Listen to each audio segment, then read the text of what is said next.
خدمت خلق کا ایک عام تصور کہ بھوکے کو کھانا کھلایا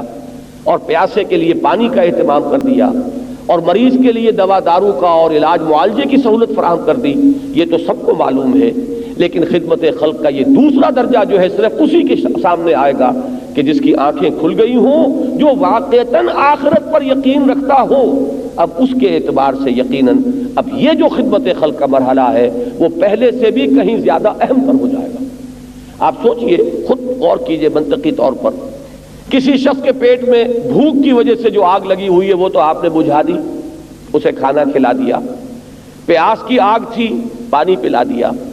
لیکن اگر آپ کے علم میں ہو کہ وہ سموچا آگ کا ایندھن بننے والا ہے، اگر آپ کے علم میں ہے اور اس کی آپ فکر نہ کریں تو آپ کتنے کٹھور انسان ہوئے، کتنے سنگ دل انسان ہوئے۔ یہ آپ نے ایک وقت کی بھوک کی آگ اس کی بجھائی، لیکن آپ کو یہ خیال نہ آیا کہ یہ سموچا آگ کے اندر جلنے والا ہے، اس کا ایندھن بننے والا ہے۔ تو پھر اگر کسی انسان کے دل میں ابنائے نو کے لیے ہمدردی ہے، محبت ہے، خلوص ہے، اخلاص ہے، خیر خواہی کا جذبہ ہے، تو یہ ممکن نہیں ہے کہ وہ اپنی توانائیاں اپنی خود غرضی کے لیے صرف کر رہا ہو، اپنے لیے دولت جمع کرنے پہ صرف کر رہا ہو، اپنے لیے بلڈنگوں پر بلڈنگیں تعمیر کرنے پر صرف کر رہا ہو۔ ہے تو یہی کچھ ہمارے پاس، کچھ توانائیاں، کچھ صلاحیتیں، کچھ قوتیں، کچھ وقت ہے، اور وہ وقت بھی ایسا کہ کچھ معلوم نہیں کب ختم ہو جائے، کب موت کا بلاوا آ جائے اور ہماری یہ مہلت عمر ختم ہو جائے۔